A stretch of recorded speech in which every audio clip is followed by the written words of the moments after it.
so given the trajectory that Sega's been going for years now, and not just Sega, let's be fair, gaming in general, this is a topic that we of course need to talk about, and that is microtransactions, or basically the act of charging more for a game after you've already paid for a game, right? Now obviously we've gotten the whole June reveal of gameplay and little information on the game, but there's still plenty more we haven't seen yet, naturally, as the game isn't coming out until November or December. But there's one question that's been burning down my mind for a while now. Is Sega going to implement some form of bonus payment feature in Sonic Frontiers? So basically, to answer this question, we need to dissect what Sega's been doing in recent history with regards to Sonic, and then apply that to Sonic Frontiers. So we're gonna get to all of this right now, but if you haven't subscribed to the channel already, please make sure to subscribe. We are trying to hit 100,000 subscribers, and hopefully 7,000 subscribers before Sonic Frontiers comes out. So yes, back in the day, I know I sound like an old fart right now, but back in the day, games, you paid once for them, and that was it, and you got everything, right? And then around 7th generation, some will argue 6th gen, but it wasn't really 6th gen. It was 7th gen when it took over. DLC became the thing, right? And that's not necessarily the same thing as microtransactions. That's more like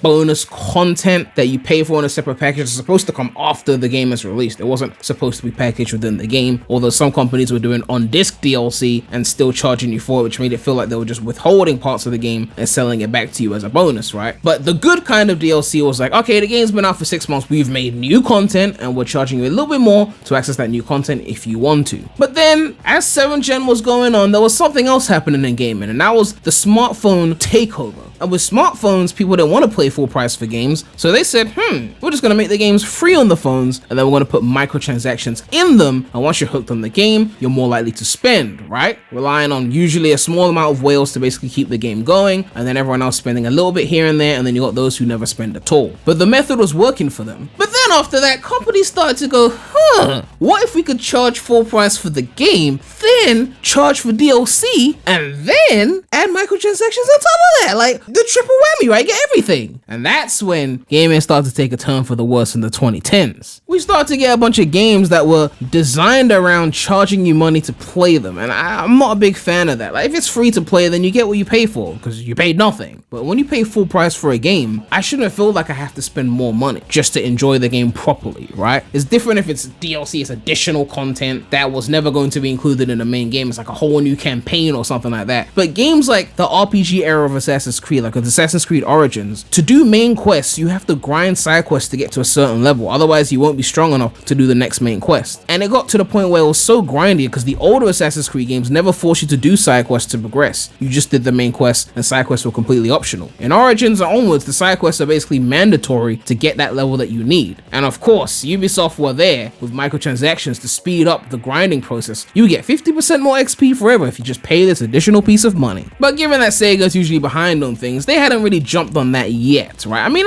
okay, to be fair, Assassin's Creed Origins came out in 2017, and Sega was trying to dip their toe in the greedy practices, right? They weren't fully there yet because, I mean, they had no goodwill, right? They hadn't been dropping heat. I mean, this is before Mania came out, right? They were obviously plotting this before Mania came out. But with 2017 Sonic's Forces, they tried to charge us for Super Sonic, right? So they tried to dip their toe in the microtransactional pit. They're like, pay $1.99 and you can play as Super Sonic and Sonic Forces. Naturally, everyone rioted because this is something that's been free since Sonic 2 in 1992. 25 years later, you want to charge us $1.99 for something that used to be unlocked in the game. And it's clear Sega weren't ready to deal with that heat, so they backtracked and made Super Sonic free. Even before backtracking though, they tried to do a, if you get it now it's free, but if you wait till January it will cost you money, as a way to, I guess, appease the hardcore fans who would rush and get it free now, and then the filthy casuals would come later, and then I guess they would have to pay, right? But even then, they still had to cave. They weren't ready to deal with that heat. Like, we was going ham on them on Twitter, I'm not gonna lie. We was going ham. But eventually, they would lean into their inner greed. Colors Ultimate.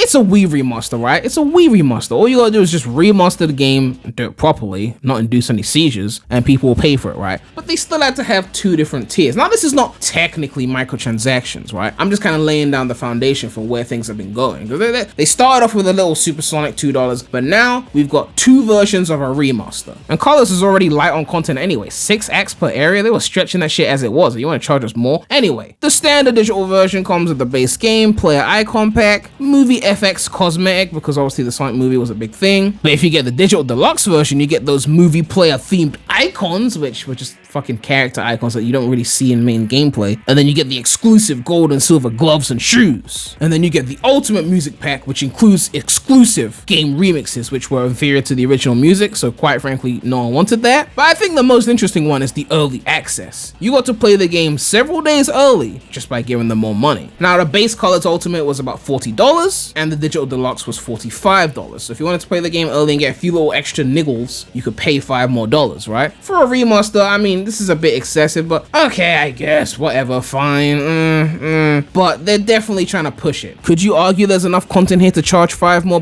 I mean, there's new remixes, metallic pack, and player icons, but to me, that's not worth it. But we're hardcore fans, so we just go and get the highest tier, right? Because we're fucking suckers, right? Well, I mean, that's not true. I didn't do that. I mean, I was going to do that, but then they made an Epic Game Store exclusive, and personally, that's the last straw. I'm not gonna do that. I'm not paying for an Epic Game Store exclusive. But had it been on Steam, I would have suckered in and gone and bought the highest tier version. I don't even like colors like that, so I guess these things do work. That's why people do them. If it was a game I actually really loved, then I definitely would have caved if I was going to cave for colors, especially with the early access thing. If you tell me I could play the game multiple days early and I just got to cough up $5, I mean, I am a bit of a sucker like that if I really want to play something, but maybe some other franchises I wouldn't have caved as easily. Now, once again, Sega got away with that, so we move on to the next major release, and that was Sonic Origins. Now, they've re-released the classic games multiple times before, but this time, we're in the 2020s, which means they gotta go with some money-grabbing shit. Mega Collection was just one game. Eventually, they ported it to other systems and made it Mega Collection Plus, but it was just one game, one price, right? Origins, they had a whole pricing table. If you currently go to their website, they got a standard edition and Digital Deluxe edition, right? Standard edition, you get the main game and you get mirror mode, but it's unlockable in game, so you have to unlock it. So I don't know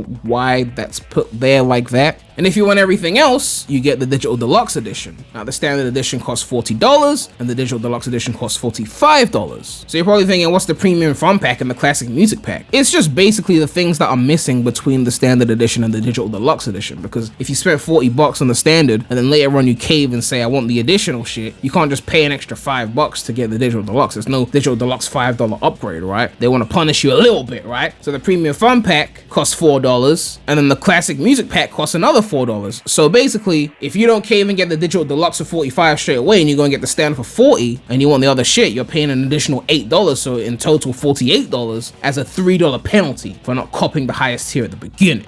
Now, if you recall with Sonic Mania, they dropped Sonic Mania Plus about a year later and that added some additional content, and that was a $5 upgrade because, well, it came out way after Mania to come out, so they couldn't say buy the whole Plus again. Even though they knew people were going to buy the whole Plus again because that was the physical copy and the original Mania didn't get one, but it wasn't as shady as this, right? If you bought Sonic Mania in 2017, you were not penalized into buying the whole of Plus again if you just wanted it digital. They would give you the little $5 upgrade, and only physical fanboys would have to cave and buy the whole thing again because there was no original Mania in physical form. Even the collector's edition wasn't a physical game. It's kind of weird, but okay. But back to Sonic Origins. If you were there before the game came out, then they tried to encourage you to pre-order as well, and that comes with the Start Dash Pack, which gives you 100 bonus coins, mirror mode already unlocked, and you even get the letterbox backgrounds of the standard edition just as a thank you for pre-ordering and giving them the money before you play the game. Now, we didn't really fully understand what the coins did when we were first looking at these tables, but the coins are used to unlock things in the museum, and they are also used to retry special stages, right? They remove lives from the game, at least in Anniversary mode, which is the mode everyone's playing, so you don't have to worry about game overs, but special stages were still a one-try thing. You got one chance when you found a giant ring or went into a checkpoint, and after that you were done, but now you can retry using coins. So by giving you 100 coins at the start, you're basically buying more retries. So in a sense, they are charging you extra to grind less in the game, instead of having to grind the coins on your own by doing missions or just cheesing it in debug mode, which I'm sure they didn't think of that, did they?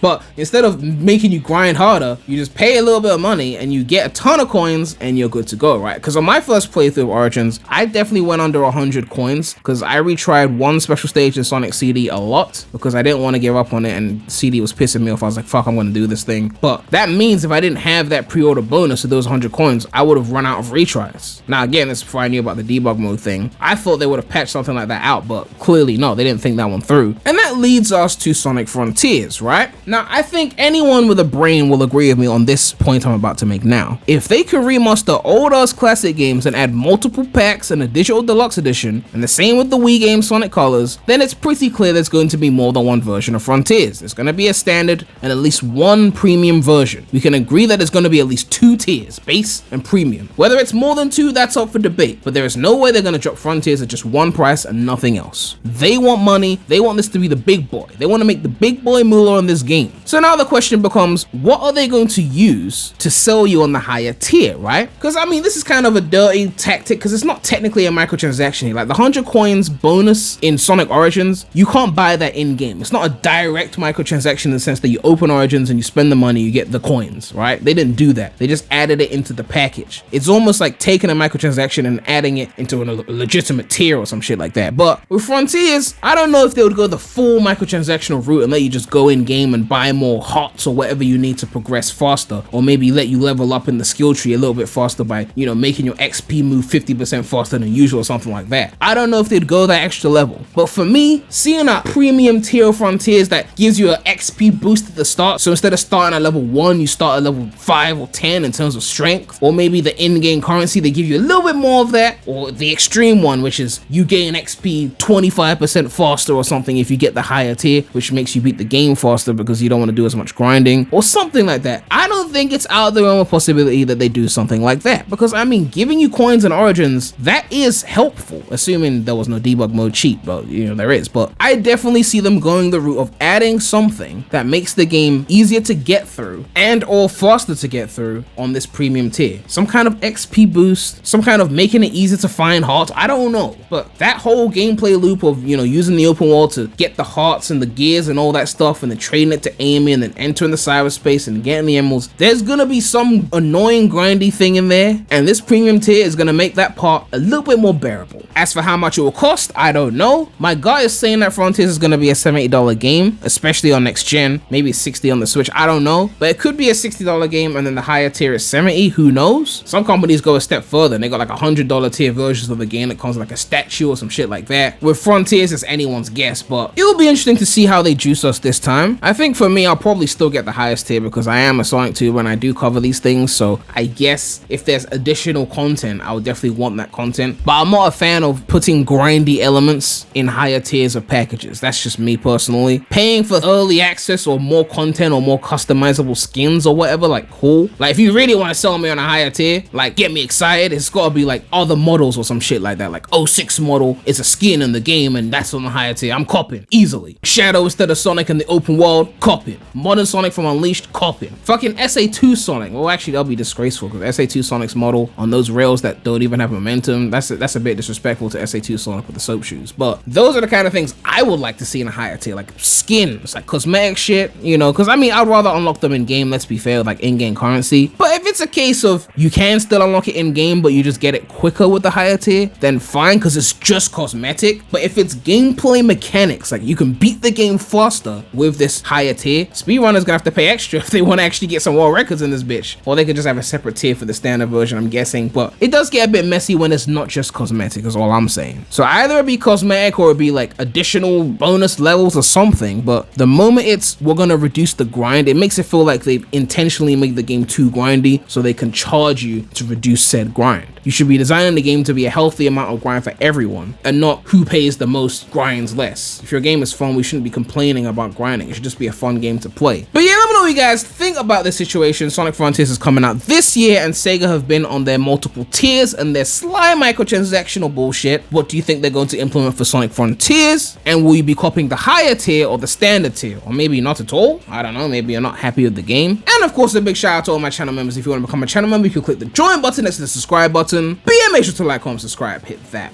bell. Make sure to check out the non-Sonic channel. The link will be in the description. But that's all I have to say right now. So, Premy.